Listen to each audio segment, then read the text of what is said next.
किशोर कुमार ऐसे शख्स थे जिनके अंदर एक ही नहीं बल्कि अनेक प्रतिभा थी।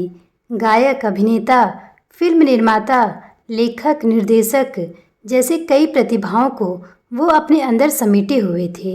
आज इस वीडियो के माध्यम से मैं आपको किशोर कुमार के कुछ मज़ेदार किस्सों को आपसे शेयर करूंगी।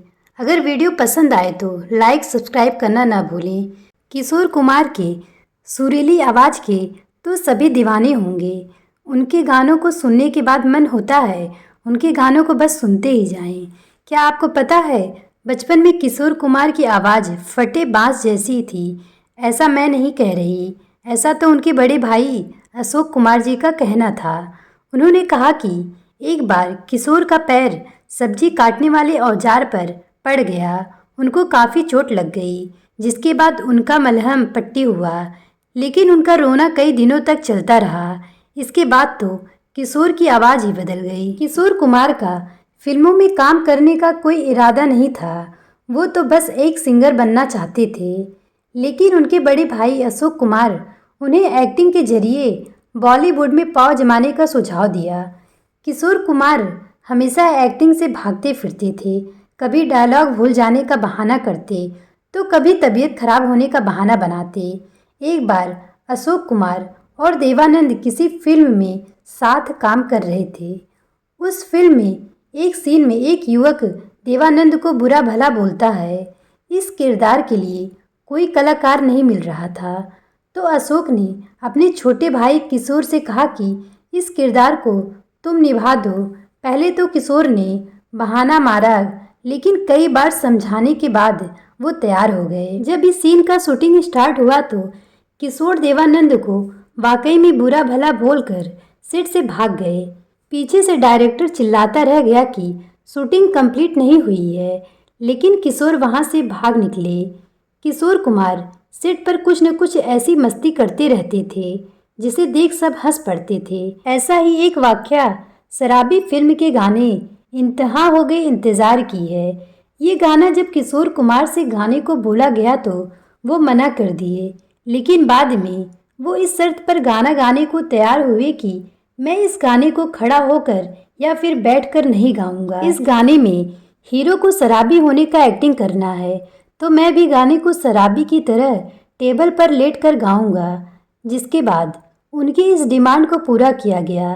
तब कहीं जाकर वो एक नए अंदाज में गाना गाए। फिल्म आनंद में राजेश खन्ना दिखाई दिए हैं, लेकिन क्या आपको पता है इस फिल्म के लिए डायरेक्टर ऋषिकेश मुखर्जी किशोर कुमार को लेने वाले थे। जब डायरेक्टर साहब फिल्म बनाने का सोचे तो वो किशोर कुमार से इस बारे में बात करने उनके घर पहुंच गए। उस दौरान किशोर कुमार का किसी बंगाली डायरेक्टर से झगड़ा हो गया था, तो वो अपने गार्ड से बोल रखे थे कि अगर कोई बंगाली डायरेक्टर मुझसे मिलने आए तो उसे तुरंत ही वहां से भगा देना। ऋषिकेश मुखर्जी को जैसे ही गार्ड ने देखा तो वो उनको बंगाली समझकर बुरा भला बोलकर वहां से भगा दिया। इस इंसिडेंट से मुखर्जी साहब काफ़ी नाराज़ हुए, जिसके बाद वो फिल्म के लिए राजेश खन्ना को कास्ट कर लिए। किशोर कुमार को सबके साथ हंसी मजाक करना पसंद था, इसलिए एक बार वो मजाक करने अपने चौकीदार के पास डरावना दिखने वाला मुखौटा पहनकर गए। उनको देखते ही चौकीदार डर गया, जिसके बाद कुमार साहब ठहाके लगाकर हंसने लगे। किशोर कुमार को लोगों से मिलना जुलना कम पसंद था। उनको इंटरव्यू देना बिल्कुल पसंद नहीं था।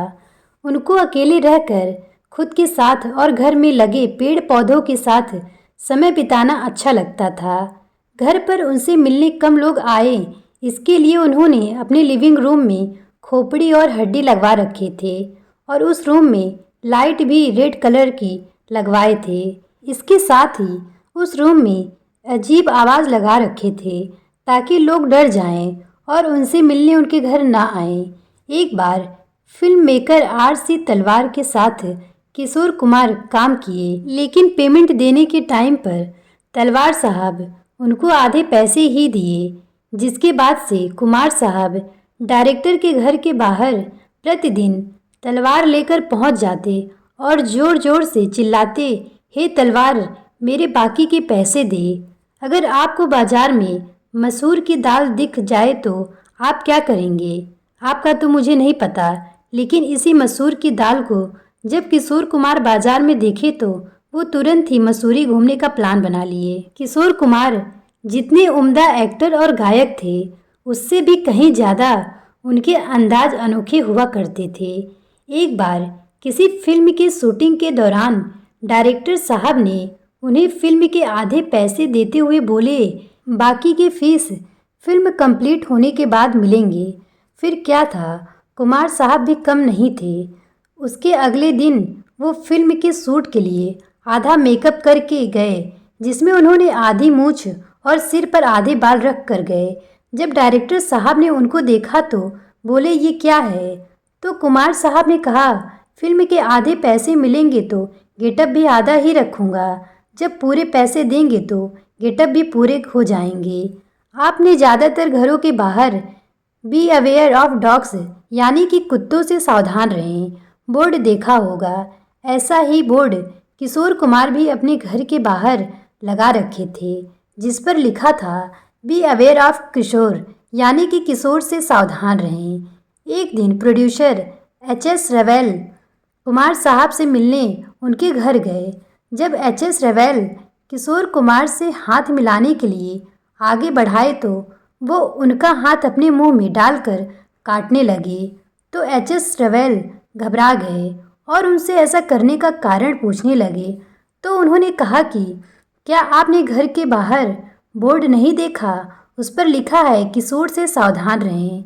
फिल्म हाफ टिकट के एक गाने आके सीधे लगी दिल पे जैसी गाने को किशोर कुमार और लता मंगेशकर को साथ में गाना था, लेकिन किसी कारणवश लता मंगेशकर गाना गाने नहीं आ पाई।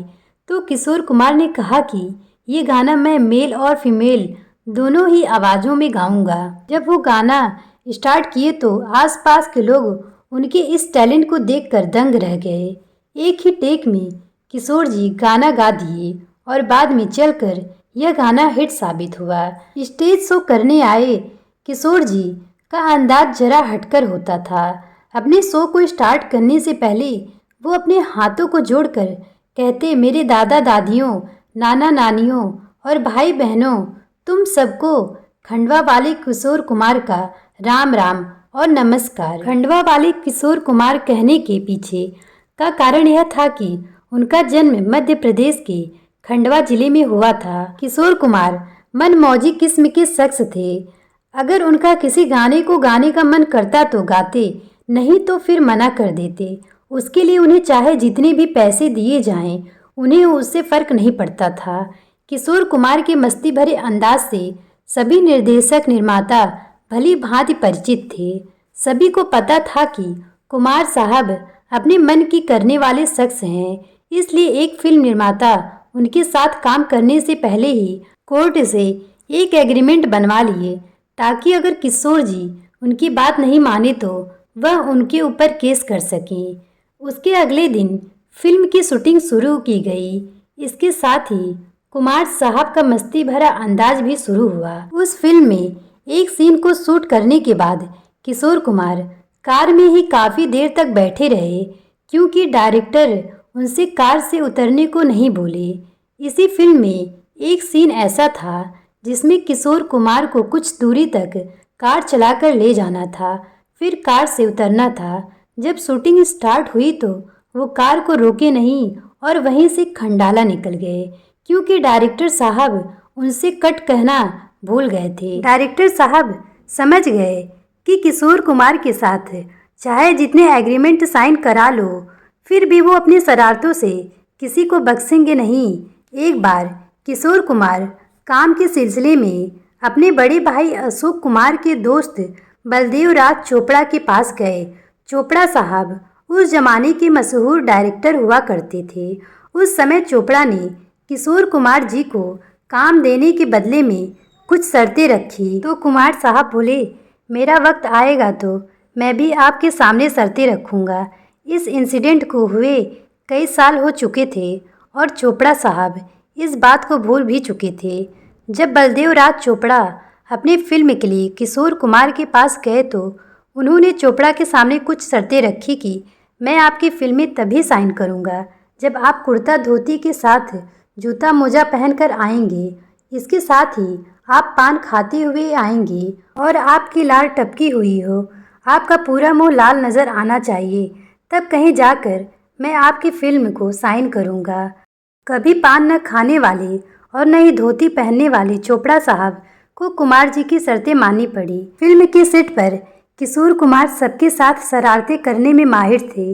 वो मजाक किए बिना रह ही नहीं पाते थे, लेकिन अपने घर पर उन्हें अकेला रहना पसंद था। जब इससे रिलेटेड क्वेश्चन एक इंटरव्यू के दौरान उनसे पूछा गया कि आप किसी पार्टी में नज़र नहीं आते, नहीं आपके बंगले पर कोई जाता है, क्या आपको अकेलापन महसूस नहीं होता, तो उन्होंने कहा, नहीं, मुझे अपने बंगले पर अपने पेड़ पौधों के साथ रहने में मज़ा आता है। मैं उनसे बातें करता हूँ, वो मेरे बहुत अच्छे दोस्त हैं। इसके बाद उस मैगजीन ने उन्हें नाम दिया मैड मैन, जिस पर कुमार साहब ने कहा, दुनिया कहती है मैं पागल और मैं कहता हूँ दुनिया पागल। साल 1975-76 में आपातकाल के दौरान कांग्रेस ने कुमार साहब से एक गाना गाने को कहा तो वो गाने के लिए तैयार नहीं हुए। इस वजह से कांग्रेस के नेता विद्याचरण शुक्ल ने ऑल इंडिया रेडियो पर किशोर कुमार के गानों पर प्रतिबंध लगा दिया। उनके गाने नहीं चलाए जाएंगे। बाद में नक्सली हमले में विद्याचरण शुक्ल की मौत हो गई। कभी कभी मस्ती करने के लिए किशोर कुमार गाने के लाइनों को दाएं से बाएं गाया करते थे। अपने नाम को भी उल्टे अंदाज में बताया करते थे। सीधा सीधा किशोर कुमार न कहकर वह कहते रशोकी रमाकू। कुमार साहब को लुंगी कुर्ता, रोलेक्स घड़ी और एक ब्लैक अंगूठी पहनना बेहद पसंद था। किशोर कुमार कहा करते थे, जब मैं इस दुनिया से जाऊंगा तो लोग मुझे हमेशा याद करेंगे। वाकई में यह सच भी हुआ। उनकी बातों को आज भी याद किया जाता है। वो एक जिंदा दिल इंसान थे जो सबके अंदर अपनी बातों का एक छाप छोड़ गए। किशोर कुमार के जीवन से जुड़े मज़ेदार किस्से आपको कैसे लगे, हमें कमेंट करके बताएं।